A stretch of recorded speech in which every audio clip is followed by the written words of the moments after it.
Graça e paz. Então, hoje é a carta aos Hebreus. E antes de começar a aula, eu vou dar dois assuntos complementares à aula de hoje, tá? Que eu encontrei lá em Hebreus, que é o seguinte, esse texto aí. Muitos creem que uma vez que a pessoa é salva, para sempre salva, né? É uma posição, né? De várias denominações. Por outro lado, em Hebreus, ela dá um alerta para que nós não fiquemos tão, não digo leves, mas negligentes, tá? Hebreus 2, 13 e 3, 12 e 13 diz assim: o que nos faz pensar que escaparemos se fizermos pouco caso ou negligenciarmos essa grande salvação? Está falando da salvação, tá? Anunciada primeiramente pelo Senhor e depois transmitida a nós por aqueles que o ouviram falar, os discípulos, os apóstolos, tá? Continuando depois de alguns versículos, ele diz assim: portanto, irmãos, cuidem para que nenhum de vocês tenha coração perverso e incrédulo que os desvie do Deus vivo. Então, é possível se desviar dos caminhos da salvação, tá? É possível. É o que a gente interpreta, tá? Advirtam uns aos outros todos os dias enquanto ainda é hoje, para que nenhum de vocês seja enganado pelo pecado e fique endurecido. Então, nós acreditamos que nesse caminho da salvação, da vida eterna, é possível que se desviar a partir desses textos da carta aos Hebreus, tá? E um outro conceito muito bacana que a carta aos Hebreus dá é sobre os sacerdotes. Um dos significados mais importantes do sacerdócio. Eu acho que essa tradução deve ser do NVT. Todo sumo sacerdote é um homem escolhido para representar outras pessoas, ou seja, nós não somos sumos sacerdotes, mas seguimos o exemplo do sumo sacerdote que é Cristo, tá? E diz que o sacerdote, ele representa outras pessoas nas coisas referentes a Deus. Ele apresenta ofertas e pecados pelos pecados e é capaz de tratar com bondade e os ignorantes e os que se desviam, pois está sujeito às mesmas fraquezas. É por isso que precisa oferecer sacrifícios pelos próprios pecados, bem como pelos pecados do povo. Ninguém assume essa posição de honra por si só, ele deve ser chamado por Deus, como aconteceu com Arão. Ou seja, desse trecho todo, é entender que Deus te vê como sacerdote, somos sacerdotes do Novo Testamento, tá? Eu e você. E Deus nos olha como que representante de pessoas, ou seja, quem você está representando, quem você está cuidando, de quem você está trabalhando a favor de. Então, é primordial que você esteja discipulando pessoas, levando pessoas para o caminho eterno, tá? Esse é o papel. Deus está te vendo como representante de pessoas, tá? Vamos ver o restante das aulas, tá bom? Deus abençoe vocês. Então, módulo 3. Esse curso de Hebreus vai até módulo 4, tá? E provavelmente em julho a gente não vai ter férias, não, a gente termina até um pouco antes, tá? Então, a gente está na aula 11, já estamos na metade do módulo 3, e hoje nós queremos falar sobre a carta aos Hebreus. Bem, na cronologia aí das cartas escritas, dessa lista toda que vocês estão vendo aí, só está faltando Tiago, irmão de Jesus, que foi o livro mais antigo, né? A carta mais antiga, e falta a 1ª e 2ª Pedro aí, dessa lista toda. E o restante a gente já estudou.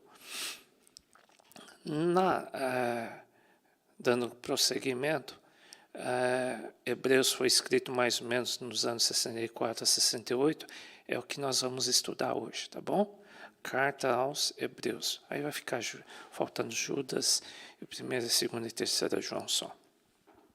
Bem, sobre o autor, essa carta aí, não se sabe o autor direito, não.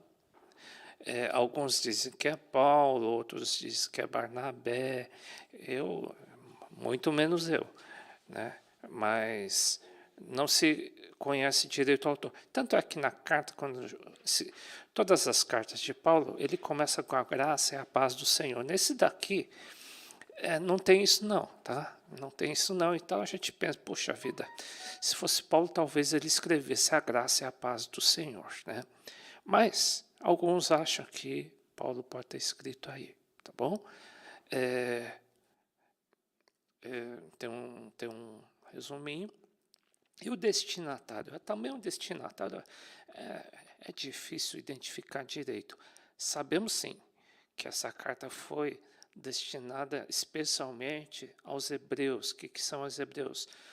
Os que se converteram do judaísmo. Eles eram israelitas, não sei em que cidade que eles estavam espalhados, tal, e eles se converteram a Jesus Cristo e deixaram as práticas judaicas, boa parte das práticas judaicas deixaram por causa de Jesus. Só que eles estavam num ambiente meio difícil de crise.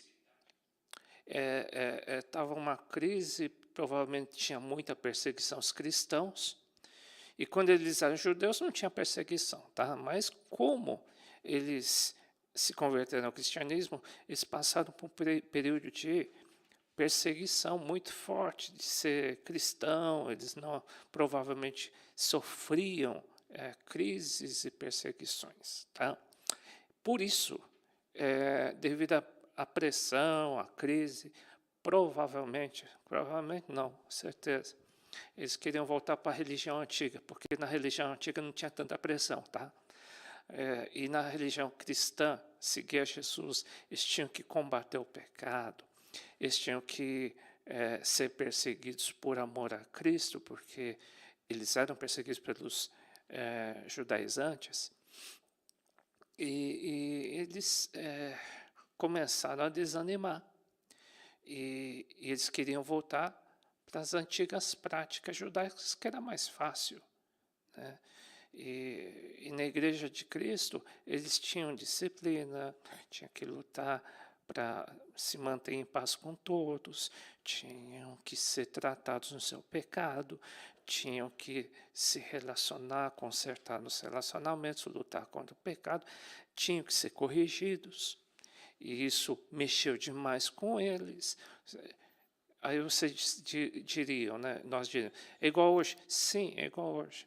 Eles queriam voltar para a religião antiga. Já ouvi isso, né? Alguns queriam voltar na outra religião, nós não precisamos disso, daquilo, precisamos lutar contra o pecado e assim por diante. Está nesse ambiente, tá bom? Bem, vamos começar com essa carta aí. O tema dessa carta ele coloca que Jesus é maior ou melhor. Por que ele está dizendo isso? Como são judeus e eles queriam voltar às práticas judaicas, eles começaram a comparar o cristianismo com as práticas judaicas, né? Eles achavam, poxa, Moisés, começaram a falar muito de Moisés, não é que Moisés não fosse homem de Deus, tá? Mas eles começaram a endeusar Moisés como faziam no judaísmo. Eles começaram a valorizar o sacrifício de animais, eles começaram a valorizar os sumos sacerdotes do Antigo Testamento e comparando com o cristianismo, comparando com os pastores. Então, eles começaram a fazer esse tipo de comparação. E o escritor, que eu não sei quem é, seria mais fácil dizer que é Paulo, né? Porque a maioria das cartas ele escreveu, mas o resumo, quer dizer, não digo resumo, o tema principal é que esse escritor queria mostrar para essa igreja, aos judeus, né, convertidos, que o Novo Testamento é melhor, Jesus é maior que o Antigo Testamento. E ele escreveu e enviou essa carta aí. Então fala muito de anjos naquela época, eles criam nos anjos. E aí já começou, Jesus é maior e melhor que os anjos. Hebreus 1,4 diz que Jesus foi feito mais excelente do que os anjos herdou mais excelente nome do que eles. E aqui em 1,14 eu incluí esse versículo dizendo assim que, só por curiosidade, qual que é a função dos anjos? Não são porventura todos eles anjos, espíritos ministradores enviados para quê? Qual que é a função dos anjos? Para servir a favor daqueles que hão de herdar a salvação. Sabe qual é a função dos anjos? É servir aqueles que vão para o céu, aos filhos do Senhor. O papel dos anjos é abençoar e servir o povo de Deus. Dizem, né, o povo de Deus está rodeado de anjos, e é verdade. Né? Estão guardando? Sim. A gente está vendo? Não. Eles podem aparecer, é possível, eu nunca vi. E se eu vi, eu não percebi, mas que é a função deles. Bom, estou falando um pouquinho de anjos porque Hebreus 1 diz sobre ele, tá? Jesus, quando veio para a terra, diz assim, tu o fizestes um pouco menor do que os anjos. Por quê? O homem é inferior aos anjos, tá? Um pouco inferior aos anjos. E quando aqui está escrito que Jesus foi feito um pouco menor que os anjos, quer dizer que Jesus veio como homem, como eu e você. Jesus não veio na terra, ele era superior aos anjos, mas ele, quando veio à terra, se colocou em uma posição menor. De um Deus, ele veio numa posição menor como homem. Só para dizer que ele veio como homem. De glória e honra, coroasse e constituísse as obras das tuas mãos. No capítulo 2 ainda, vemos, porém, coroado de glória e de honra aquele Jesus que fora feito um pouco menor do que os anjos. Quando Jesus veio, ele foi feito como menor do que os anjos, por causa da paixão da morte, para que pela graça de Deus provasse a morte por todos. Jesus morreu por nós. Convinha que aquele para quem são todas as coisas, Jesus, e mediante que tudo existe, Jesus, trazendo muitos filhos à glória. Por causa da morte de Jesus, muitos se tornaram filhos. Tá? Por isso, convinha que em tudo fosse semelhante aos irmãos. Jesus veio para que fosse igual a mim ou a você, para que ele fosse o quê? Ele entendesse o papel de homens, para que a gente visse, ele foi como a mim, ele me entende. Ele sabe das minhas fraquezas, ele passou por tentação. Para ser misericordioso e fiel sumo sacerdote. Jesus é um sumo sacerdote melhor do que o Antigo Testamento. Por quê? Ele veio e entende e venceu o pecado, apesar de ser homem. Naquilo que é de Deus para expiar o pecado do povo. Porque naquilo que ele mesmo, sendo tentado, padeceu, pode socorrer os que são tentados, porque ele teve que passar por isso. Ele foi simpático, não sei se a palavra é simpático, ele foi empático, empatia. Ele entende o meu pecado, o teu pecado, por quê? Porque ele passou também por isso que ele veio também. É uma das funções, ele teve que passar para ele te dizer, eu passei por isso também, eu sei o que você está passando. Ele fez propositalmente por isso, tá? Bom, esse é o nosso Senhor. Mas, tá. Deixa eu ver. Ah, tá. Eu vou pular aqui. O homem é menor que os anjos. A gente aprendeu em Hebreus. O homem é menor que os anjos, um pouco menor. Enquanto era homem, Jesus se tornou menor que os anjos. Tá? Enquanto Jesus estava na terra, Jesus se tornou menor que os anjos. Mas hoje, ele logicamente é maior que os anjos. Tá bom? Tá ok. Aí eles falam muito de Moisés. Aí o escritor, ou o pastor, que escreveu essa carta, falou sobre Moisés também, dizendo assim, olha, vocês falam muito dos anjos, Jesus é maior. Vocês estão falando de Moisés, Jesus é maior e melhor do que Moisés. Ele citou assim, e na verdade, em Hebreus 3, tá?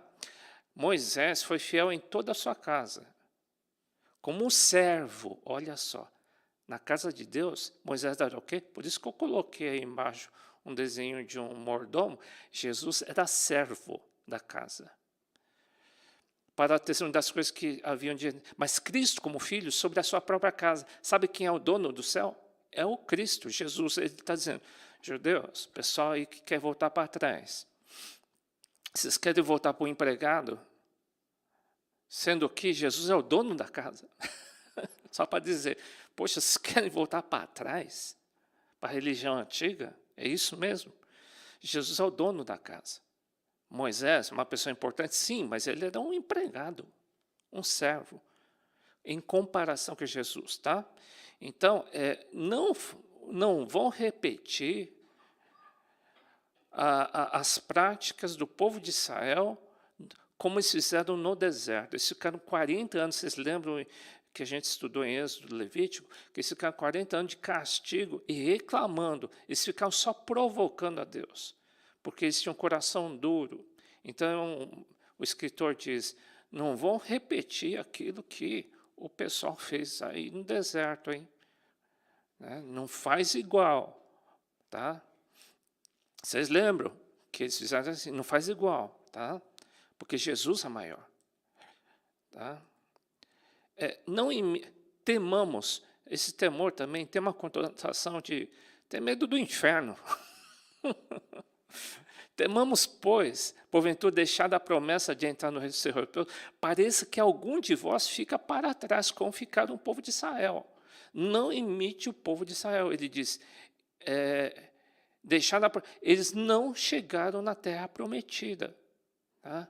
Porque também a nós foram pregadas as boas novas como a eles. É a mesma coisa, ele diz, no povo no Antigo Testamento, e hoje é a mesma coisa.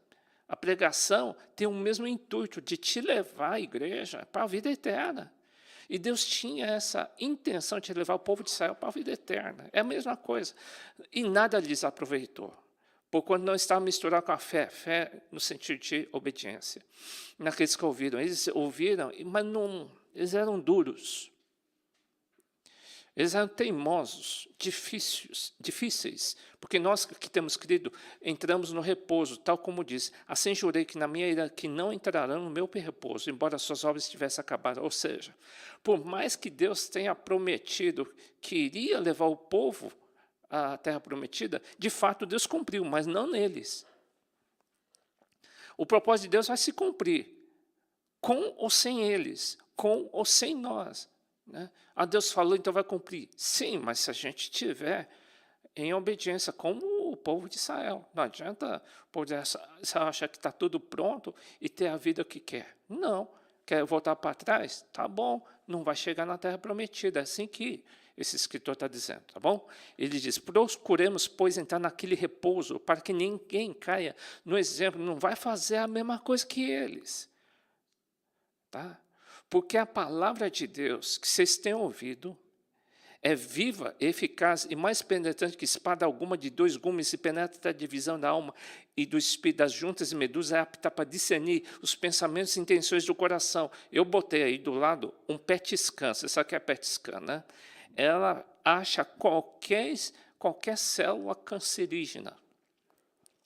E ele diz, a palavra que vocês estão ouvindo, aquilo que Deus está falando para vocês, a palavra é o suficiente. Como é importante a gente... Eu curto demais estudar o Novo Testamento. Tá? Por quê? Porque quem conhece bem o Novo Testamento, ele é um PET scan. Né? É um PET scan. Por quê? Por que a gente não... Tem algumas pessoas que erram bem menos? Porque eles conhecem bem o Novo Testamento. Eles conhecem... Porque especialmente o Novo Testamento mexe demais na motivação, no fundo do coração. Às vezes você enxerga uma pessoa e se diz, poxa, que benção, mas depois no dia seguinte está aprontando um montão de coisa errada. Por quê? Porque na motivação tem coisa errada, mas se a pessoa conhece a palavra de Deus, ela é sensível à palavra de Deus, ele é temente, ele vai perceber. E a palavra de Deus vai curar. É essencial as pessoas entenderem bem o Novo Testamento. É essencial, tá bom? Então, esse estudo que a gente dá, um panorama do Novo Testamento, é essencial para vocês, tá bom? E não há criatura alguma encoberta diante deles, antes todas as coisas estão nuas e patentes em seus olhos, como quem temos de tratar. É um PET scan. A palavra de Deus é PET scan. É essencial vocês conhecerem a fundo o Novo Testamento. Me perguntaram quantas vezes tem que ler a Bíblia? o Antigo Testamento uns 3, 4 vezes para você começar a esquentar o motor, tá joia, tá? Para você começar a entender mais ou menos o Novo Testamento 30 vezes, tá? Sem muito exagero. Fora isso, comer muito sal dentro da igreja. Senão você não consegue entender, quer dizer, consegue entender aqui, alguma coisa. Mas o Novo Testamento exige estudo, comer sal junto aí com a igreja e com o Espírito Santo e passar por tudo que tem que passar. Espírito Santo para te revelar. Bom, falando do sumo sacerdote, né? Temos o sumo sacerdote Jesus. Ele é melhor que o sumo sacerdote do Antigo Testamento, a gente já falou. Que nos céus, um sumo sacerdote que está no céu.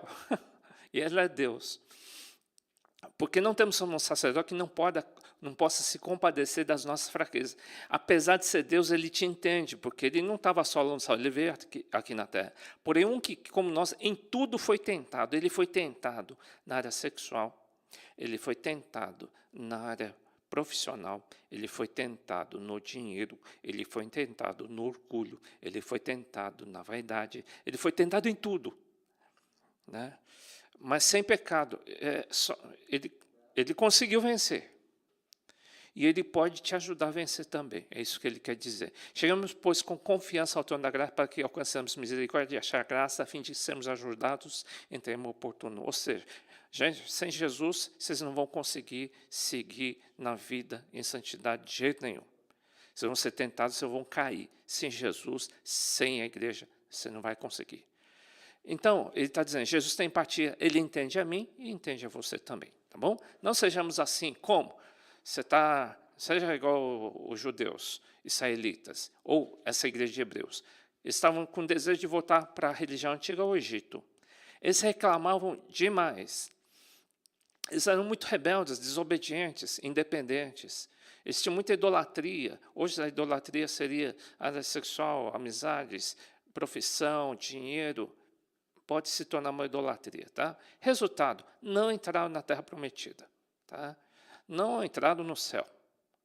Esse seria o sentido espiritual, tá? Então, ele diz, não vão fazer isso, gente, tá? A vida eterna tá em jogo, né? Ainda que era filho, ainda que Jesus foi filho, ele aprendeu a obediência por aquilo que padeceu. Ele sofreu para aprender. Então, se Jesus sofreu para aprender, mas mexeu no meu orgulho. Sim, tem que mexer mesmo, né? Jesus sofreu também. De repente ele era Deus, de repente se tornou um ninguém e teve que vencer, né? E sendo ele consumado, veio a ser a causa da eterna salvação para todos que lhe obedecem, né? Como ele venceu, todo mundo que obedecer a Jesus Cristo, a sua palavra, vai ser salvo. Chamado por Deus sumo sacerdote, segundo a ordem de Melquisedeque. A obediência tem que ser até o fim. Sim, a obediência é a ponte para a gente chegar do outro lado, tá? Aí eu coloquei uma ponte. Bem, Leitinho, ele disse assim, olha, igreja, vocês tinham que ser maduros já. Vocês tinham que estar bem crescidos, mas vocês querem voltar para trás, né? Porque já devendo ser mestre, ainda vocês necessitam que se tornem a ensinar os rudimentos da palavra de Deus, coisa básica. E haver feito tais que necessitais de leite e não de sólido alimento, mantimento. Porque qualquer que se alimenta de leite não está experimentado na palavra, porque é menino. Mas o mantimento sólido é para os perfeitos, os quais têm, em razão do costume, têm os sentidos exercitados para discernir tanto bem como mal. Ou seja, poxa, mas vocês parecem crianças ou meninos da fé. Quer dar para trás? Vocês querem voltar para trás? Né? Vocês estão agindo como meninos na fé? Né? Aí você diz, o que é esse leitinho? Aí depois ele diz, por isso deixando os rudimentos da doutrina de Cristo, gente, vamos crescer, vamos avançar. prossigamos até a perfeição, não lançando de novo o fundamento do arrependimento de obras das mortes, fé em Deus, doutrina do batismo, posição de mãos, ressurreição dos mortos e do juízo eterno. Sabe que tem pessoas que depois que avançam anos e anos na vida cristã, começam a duvidar. E começam a ter dúvida. Será que eu tive mesmo a experiência com Jesus? Será que existe mesmo um novo nascimento? Alguns dizem, não acredito mais. Tem pessoas que dizem assim, esse negócio de obediência. Ou alguns dizem, eu não acho importante batismo das águas nem batismo do Espírito Santo. Tem alguns que dizem, não creio mais. Não precisa. Creio, hein? Alguns eu já ouvi falar, acho que não existe inferno. Olha, existe. Né? O inferno é essa terra. Não é não, tá, gente? Não é mesmo, tá? E isso daí é leitinho, gente. Isso daí é leitinho. Né? E começa a duvidar de coisas básicas da vida cristã, que devia estar já superado. Superado. Uma vez eu vi um crente de mais de 30 e poucos anos de igreja, falando que estava em crise de existência, não sabia se era verdade ou não é. Meu cara, né? Pensei, ainda pregava. Pensei, é melhor não pregar. É um menino pregando. Né? Bem, às vezes dá a impressão que é Paulo falando, porque o escritor aqui joga pesado, né? E ele diz, um dos textos mais pesados que eu acho, de Hebreus e do Novo Testamento, eu acho. É impossível aqueles que experimentaram isso tudo, que uma vez foram iluminados e provaram o dom celestial, se fizeram participando do Espírito Santo, provaram a boa palavra de Deus e o poder do século futuro e recaíram.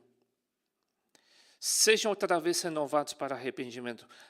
O escritor diz, é impossível, pois assim quanto a eles, de novo crucificam Deus, o Filho de Deus, e exponham a vergonha, ao vitupério, ao sofrimento de novo. Porque a terra que embebe a chuva que muitas vezes cai sobre ela, a pregação que é lançada sobre tua vida, aquilo que o Espírito Santo faz na tua vida cristã, está falando para os judeus, tá? E ela não produz nada, alguma coisa errada. Tá? É isso que ele está dizendo. Em suma, alguns vão dar frutos, outros não. Ele está dizendo assim. Mas quem experimenta o Espírito Santo e de repente começa a rejeitar, pode cair numa situação irrecuperável. Às vezes eu noto que provavelmente alguns negam as experiências do batismo do Espírito Santo, o novo nascimento. Por quê? Eu acho. Porque talvez não tenham tido a experiência. É melhor. Mas a pessoa se tornou, ele ensinava já a palavra, mas é possível que muitos, é melhor. Melhor do que aquele que experimentou e nega, e pode cair numa situação de ser impossível retomar o caminho do Senhor. A maneira de Deus julgar eu não sei dizer, só sei que está escrito aqui, está documentado aqui. E é bom que o pessoal tema, nós temamos ao Senhor, assim como ele diz, igreja, não brinca com isso, hein? Isso não é brincadeira de menino. Né? E essa igreja estava assim. Ele estava falando para a igreja, vocês estão agindo como um menino. Ele está falando também sobre esse assunto do dízimo, dizendo assim, tudo se referindo ao Antigo Testamento, tá? Provavelmente falou sobre isso porque acho que eles estão questionando até sobre os dízimos e ofertas, né? Então, muitos questionam hoje em dia. Porque é por pressão até da sociedade, né? Bom, e ele explica, no Antigo Testamento, Melquisedeque, que era rei de Salém, sacerdote do Deus Altíssimo, que saiu do encontro a Abraão quando ele regressou da matança e abençoou. Aqui também Abraão deu dízimo de tudo para quem Melquisedeque. Primeiramente por interpretação, rei de justiça, depois rei de Salém, que é rei da paz. Sem página, não elogia, não tendo princípio de dias e fim, mas sendo semelhante ao Filho de Deus, permanece sacerdote para sempre. O que ele quer dizer? Bom, o nascimento do dízimo foi na época de Abraão, foi voluntário. Então, ele é referência de fé. Ele deu por fé. Ele deu voluntariamente, porque ele desejava. Não foi na época de Moisés. Moisés foi depois. Moisés, ele botou como lei. Tem que dar. Tá? Então, Abraão foi antes. Tá? E o que o Novo Testamento diz? Que Abraão é o pai da fé e a gente tem que seguir ele. A fé dele. Qual que é a fé dele? A fé dele que tem que ser voluntário. E assim como Abraão deu para Melquisedeque, que era superior a ele, hoje, quem que é o Melquisedeque do Novo Testamento? É Jesus Cristo. Então, Abraão tinha Melquisedeque. Hoje, o dízimo é dado para quem? Melquisedeque não. Para alguém superior a Melquisedeque, é Jesus. E aqui, porém, tomam dízimos que morrem. Homens, aqui na terra, quem recebe dízimo são homens que morrem. Igreja. Nós. Ali, porém, aquele de quem se testifica que vive. Por assim dizer, por meio de Abraão, até Levi que recebe dízimo pagou dízimos, quer dizer, a tribo de Levi futuramente. Né? Ou seja, aqui na terra, aqui na terra a gente dá matéria, dinheiro. Né? Na terra as pessoas dão dízimos à igreja, aos homens que morrem. Mas aos olhos de Deus, Deus não precisa do dinheiro. Deus está vendo o coração de quem dizima. Lá no céu, Hebreus está dizendo, Deus recebe não o dinheiro. Deus não quer o dinheiro. O dinheiro, ele diz, fica com vocês. Sabe o que Deus recebe? É o coração. Jesus recebe o coração. A igreja recebe o dinheiro. Não dá para a gente medir o coração. Ainda mais no online. Né? Agora, o coração, Jesus está vendo de todos nós. Por isso que a gente não tem controle rígido de dízimo, oferta, não tem. Porque Deus olha o coração. Tá? Isso daí, então, cada um preste a conta com o Senhor. Tá? É isso que ensina Hebreus. Jesus é um sumo sacerdote melhor, ele está reiterando, porque nos convém estar o sumo sacerdote santo e inocente, imaculado, separado dos pecadores, que não necessitasse, como o sumo sacerdote, oferecesse cada dia sacrifício. Ele está dizendo, Jesus é bem melhor que os sacerdotes do Antigo Testamento. Também está dizendo que que a nova aliança que veio com Jesus, o Novo Testamento que veio de Jesus, é melhor que o Velho Testamento, que era de Moisés. A nova aliança tem melhores promessas. Por quê? No Antigo Testamento não tinha vida eterna, não, mas em Jesus tem a vida eterna. Agora alcançou ele ministério tão mais excelente quanto é mediador de uma melhor aliança que está confirmada em melhores promessas, Hebreus diz. E as leis do Antigo Testamento eram de pedras. Agora, Deus escreve as suas leis no coração, porque essa aliança que depois daqueles dias farei com a casa de Israel, diz o Senhor. Porei as minhas leis no seu entendimento, em seu coração escreverei. Eu lhes serei por Deus e eles me serão por povo. E 8:3 diz, dizendo, nova aliança envelheceu a primeira, ó, o que foi tornado velho, e se envelhece, perto está de acabar. Muita coisa do Antigo Testamento acabou em Jesus Cristo, tá? É isso que ele está explicando. Tem certas coisas que vai envelhecer e vai acabar. É isso que ele está explicando. Alguns dizem, tudo do Antigo Testamento é praticado. Não, tem coisas que acabam, tá?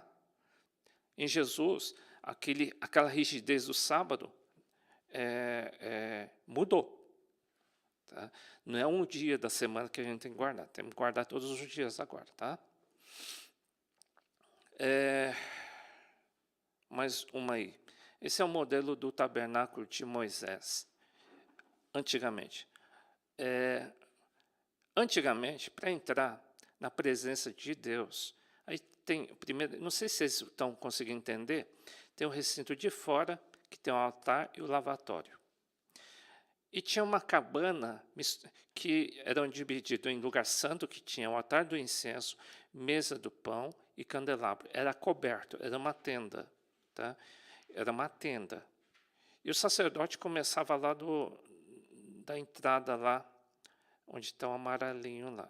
Depois passava no altar de bronze, ele tinha que confessar, ele tinha que matar um animal, porque sem sangue, Deus tinha que ver sangue para perdoar. Custava muito caro o perdão do pecado, tinha que matar um animal. Tá? E o sangue aplacava de fato a ira de Deus. Depois tinha que lavar a roupa no lavatório de bronze, e ele entrava na presença de Deus. E uma vez por ano eles podiam entrar no lugar santo dos santos. Né? Lembra do livro do filme do Indiana Jones, que tem a arca? É essa arca que eles falam. Tá? Essa arca da aliança, onde a presença de Deus estava lá, era muito forte. Deus estava lá com a presença dele. E uma vez por ano, o sumo sacerdote poderia entrar. É assim que ele explicou. Ele está dizendo, no Novo Testamento, que é hoje, ele diz, é diferente. Vocês preferem o Antigo Testamento? Vocês querem isso de novo? Vocês querem sacrifício de novo? Porque se o sangue de touros e bodes e a cinza de novilha esparzida sobre os irmãos os santifica, quanto mais a purificação da carne, quanto mais o sangue de Cristo, que pelo Espírito Eterno se ofereceu a si mesmo imaculado e purificar as vossas consciências das obras mortas para servir ao Deus vivo, ou seja, poxa, se funcionava o sangue no Antigo Testamento para resolver alguma coisa paliativa, hoje o sangue de Cristo, ela resolve eternamente. Só para dizer, os sacrifícios de animais vai ser superada por causa do sangue de Cristo. Não precisa mais fazer sacrifício de animais, é isso que ele está dizendo. Tá? Mas no segundo quer dizer, lugar no Santo dos Santos, só o sumo sacerdote, uma vez por ano, não sem sangue, que oferecia por si mesmo pelas culpas do povo. Ele está dizendo que antigamente era assim que funcionava, uma vez por ano. Tá bom? No Novo Testamento é melhor, porque onde há testamento, é necessário que intervenha a morte do testador. Ou seja, por que Novo Testamento? Alguns perguntam. É porque alguém morreu. Quem morreu? Jesus Cristo. Ele teve que morrer para que o Novo Testamento tivesse efeito. O testamento só tem efeito se alguém morrer. E Jesus morreu para que validasse toda a sua palavra, todo o testamento. O testamento quer dizer promessas. Tá? Porque um testamento só tem força se houver a morte. E Jesus morreu, por isso que ele teve que morrer, para que tivesse valor para mim e para você. Para que toda a profecia do Antigo e Novo Testamento tenha valor. Tá? Ela tem valor se você tiver entregue a sua vida para Jesus Cristo. Se o sangue de Jesus estiver manchado no teu coração. Se um dia você pediu perdão por não estar seguindo a Jesus até hoje. Tá? Bem, então sacrifício de animais... esse foi um papo que Jesus teve com o Espírito Santo e com Deus Pai, tá? Interessante demais. Isso daí, esse papo se deu antes, quando eu acho que provavelmente o homem tinha pecado. Acho que eles se reuniram lá e disseram, Deus Pai, Deus Filho e Deus Espírito Santo. E Jesus dizendo assim, é como fosse vendo o filme, o projeto de Deus. E ele diz assim, sacrifício e oferta e holocausto e oblações pelo pecado não quiseste, nem te agradaram, os quais se oferecem segundo a lei. Eu sei que Moisés não vai resolver a parada.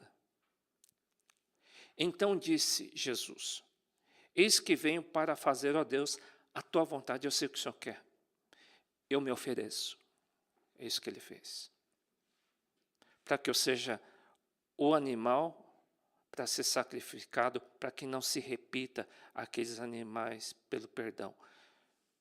É o preço. E Jesus aceitou o sacrifício de Jesus para quê? Para que tivesse perdão eternamente do pecado. Qual pecado? De não seguir a Jesus Cristo.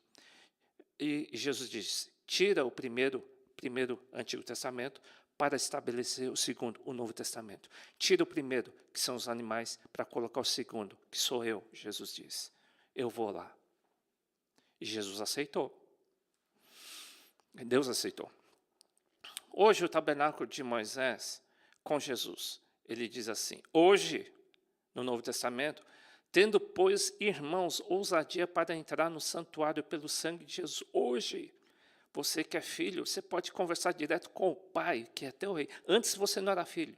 No Antigo Testamento não tinha filho. Era criatura de Deus. Depois de Jesus, nós nos tornamos filhos. Hoje, Deus só aceita falar com seus filhos, tá? Se você é filho, filha, nunca falou com o pai, deveria. Tendo, pois, coragem para entrar no santuário, pelo sangue de Jesus, pelo novo e vivo caminho que ele nos consagrou, pelo véu, isto é, pela sua carne. Ou seja, hoje, através de Jesus Cristo, você tinha que entrar no Santo dos Santos. Você tinha que ser cheio do Espírito Santo, você tem esse direito. Você que entregou a sua vida a Jesus, faz o básico, faz o leitinho pelo menos. Aceitar Jesus, batizar nas águas, batizar no Espírito, aceitar a santificação, deu para entender? Operar nos dons, e ser ousado, e ser corajoso de avançar. Tá? Ele diz, hoje, meu caro, você não é mais um estranho, você é filho. Tá? E Deus só fala com filho. Tá?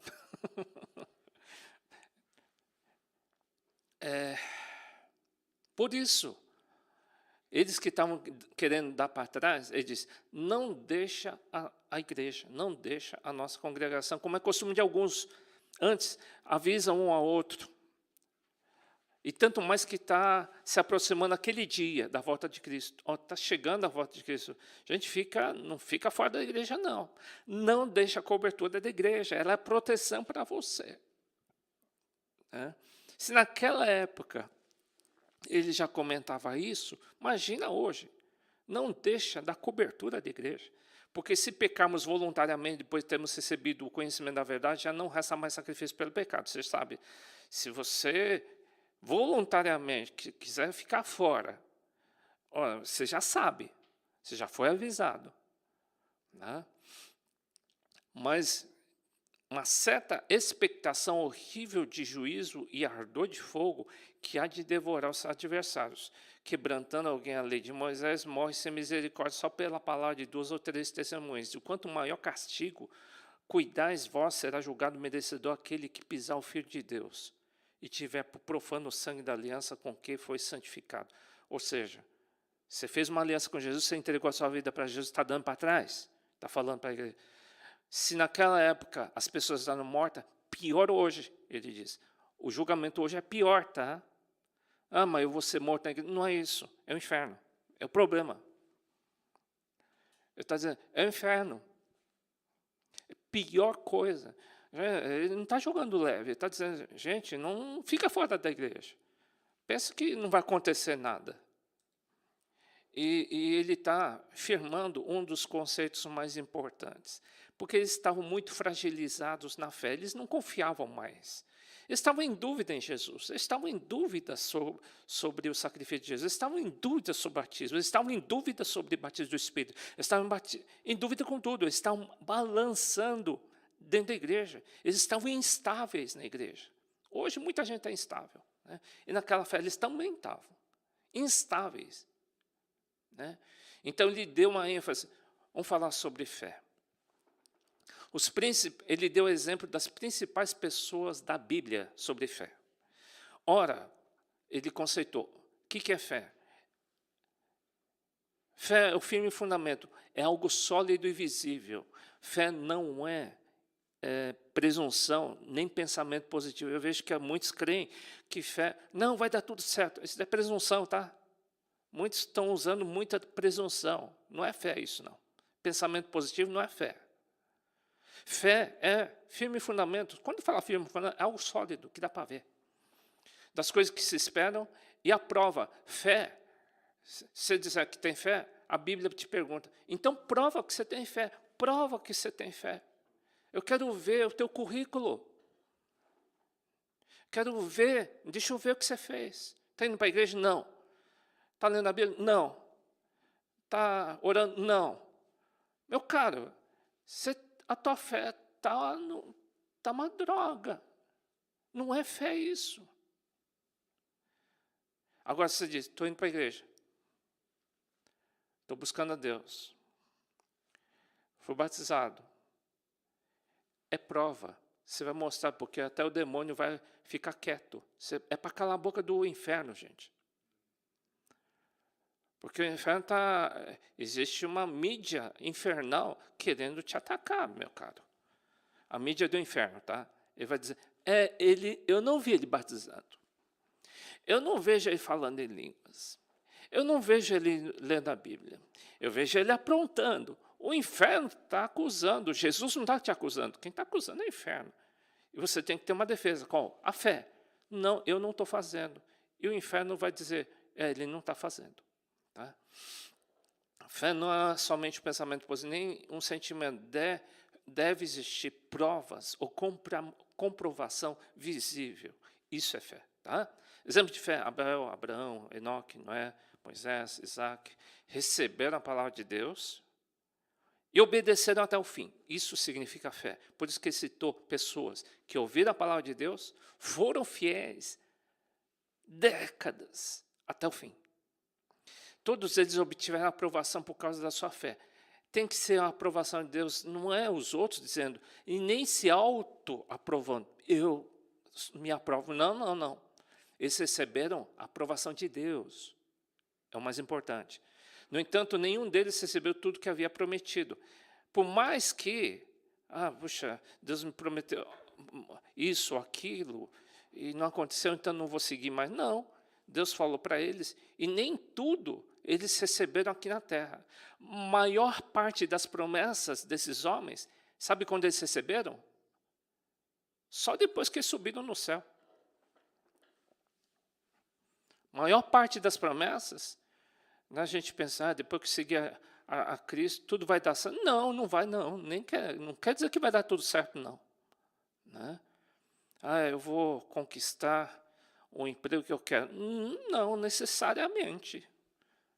Não, Jesus não fez isso. Alguns até abandonam. Deus pede para abandonar o filé mignon às vezes. Pois Deus tinha algo melhor preparado para nós, de modo que, sem nós, eles não chegassem até a perfeição. Ou seja, são exemplos de fé. O autor da fé é Jesus que inventou, tá? Olhando para Jesus, é o autor e consumador. Ele que começou a minha vida cristã com a experiência com Jesus. Ele começou e, com certeza, lá no final, ele está esperando. Lá no final, quando ele voltar, lá no final da história, ele vai estar lá também. O qual, pelo gozo que estava proposto, suportou a cruz, desprezando a afronta e assentou-se à destra do trono de Deus. Hoje, Jesus está esperando você e a mim, lá à direita de Deus Pai. Jesus é referência da nossa fé. Resistência contra o pecado, obedeceu do começo até o fim. O maior problema, então, que eles estavam passando era o problema do pecado. Eles não estavam gostando, né? Porque o pessoal não está gostando. Não estava. Os crentes não gostam que mexa muito nessa área do pecado. Ainda não resistisse até o sangue combatendo contra o pecado. E já vos esquecer da exortação que argumenta convosco como filhos. Filho meu, não despreze a correção do Senhor e não desmaie quando por ele for repreendido. Porque o Senhor corrige a que ama e açoita a qualquer que recebe por filho. Se suportais a correção, você é filho. Porque que filho há que o pai não corrija? Mas se estáis sem disciplina, do qual todos sois feitos participantes, sois então bastardos e não filhos. Bastardo quer dizer, é filho falso. Quem não anda debaixo de correção é filho falso. É crente falso. Não aguenta nenhuma correção. É estranho. Porque a correção é bênção. Por quê? Ele te ajuda a não pecar.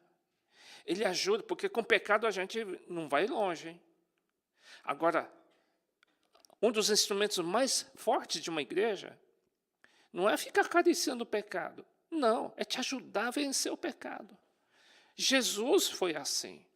E Ele vai nos ajudar a vencer. Sozinho não dá. Mas dentro da igreja. Correção na palavra é remédio contra o pecado. Sim, o remédio é a palavra de Deus.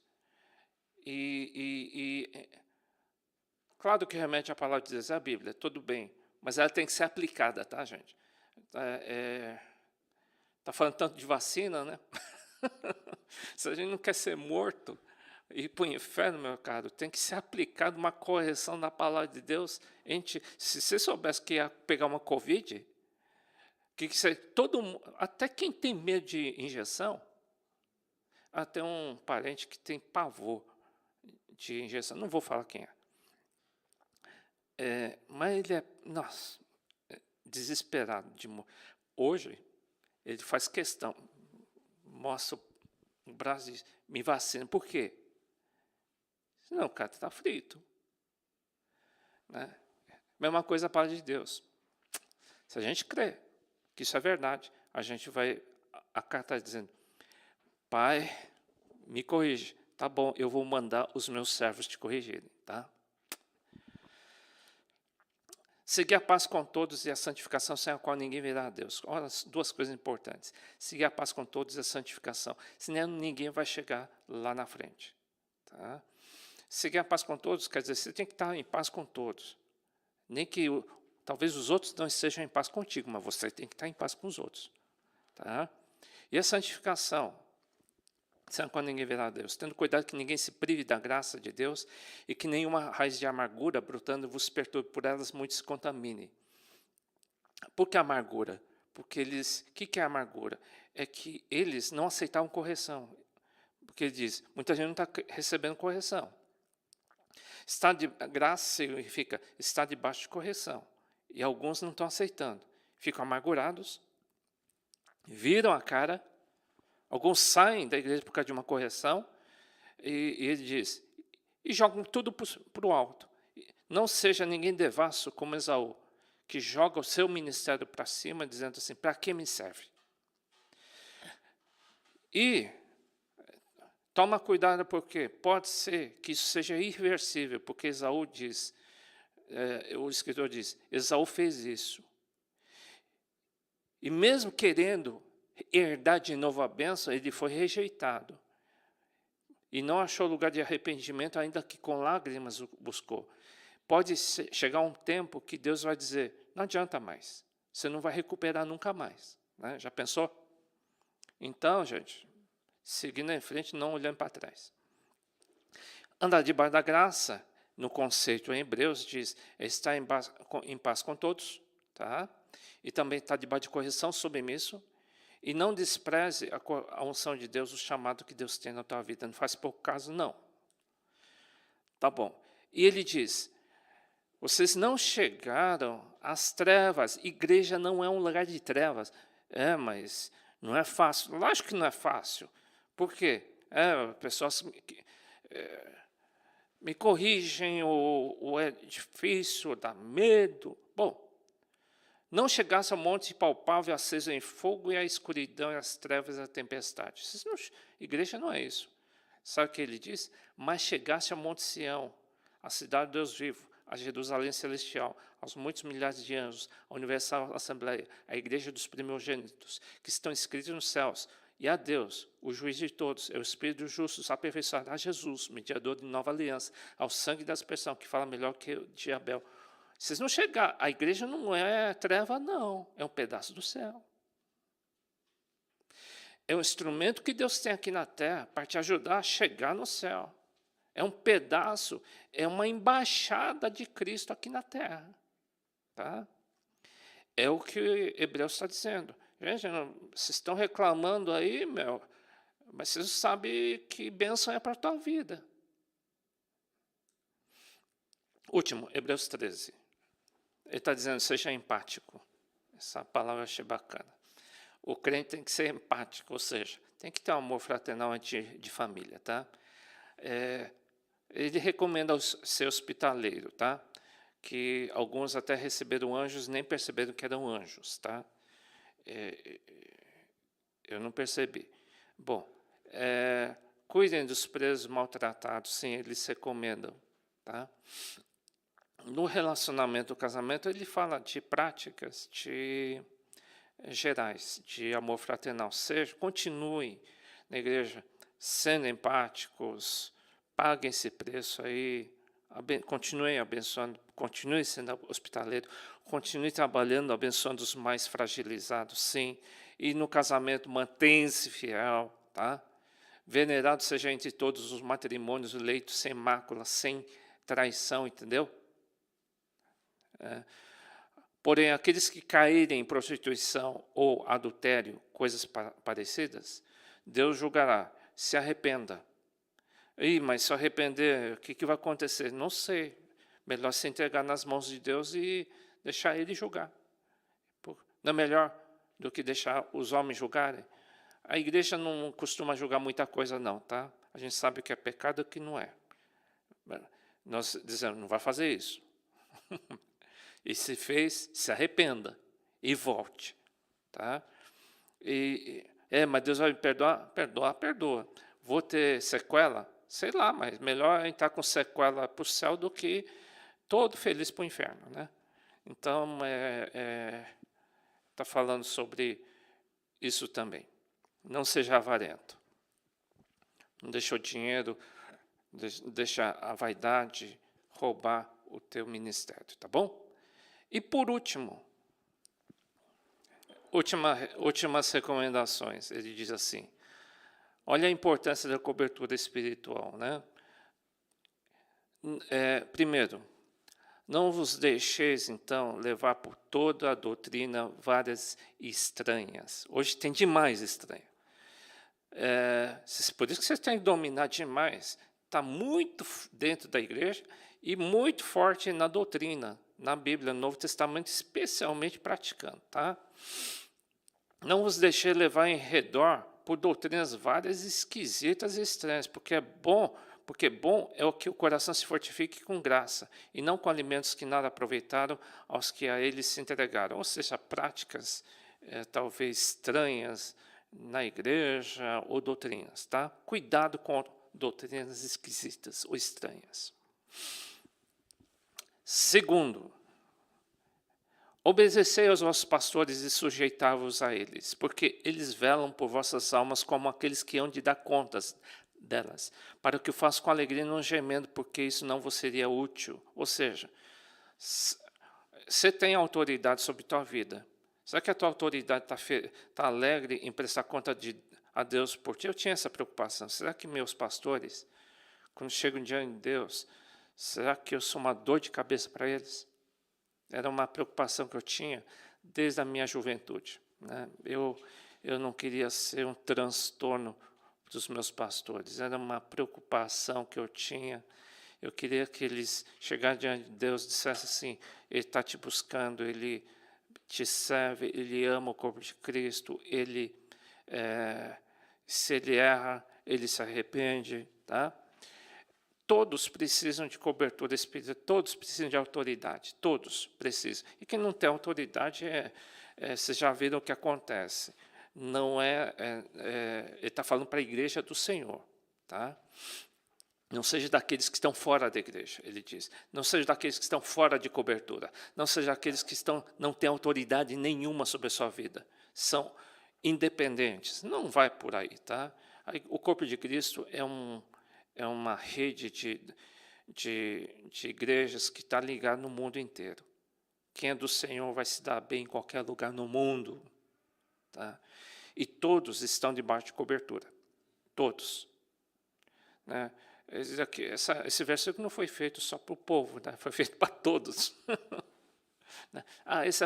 Esse foi feito para mim e para você. Obedecer ao vosso pastor. Eu sou pastor. O que é isso? Eu sou apóstolo. Foi feito para a igreja e não foi feito para nós. É para todos. Todos precisam de cobertura espiritual, todos precisam de autoridade, todos. Alguém está prestando conta sobre a tua vida? Né? Alguém está prestando conta sobre a tua vida?